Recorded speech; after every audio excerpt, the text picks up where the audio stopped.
بڑھ کر عشق کا حاصل نہیں کوئی الہی، اس سے بڑھ کر آرزوئے دل نہیں کوئی۔ نعت رسول مقبول صلی اللہ علیہ وآلہ وسلم میں جھوٹ اور غلو کی گنجائش نہیں۔ ذرا سی بے احتیاطی سے ہم ثواب کے بجائے گناہگار بن جاتے ہیں۔ نعت کہتے وقت ابدو و معبود کا بہت خیال رکھنا پڑتا ہے۔ یہ باتیں ملک کے نامور ثناخواں صدف حسین نے ایک ملاقات میں سچل ٹائم سے گفتگو کرتے ہوئے کہی۔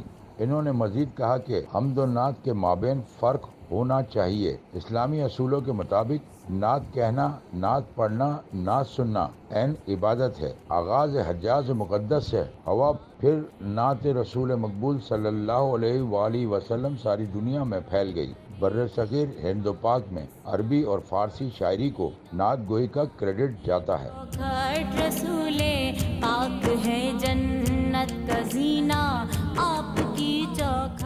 مزید ویڈیوز دیکھنے کے لیے ہماری ویڈیو کو لائک کریں، سبسکرائب کریں اور بیل آئیکن کو ضرور کلک کریں تاکہ آنے والی ویڈیو آپ تک بآسانی پہنچ سکے۔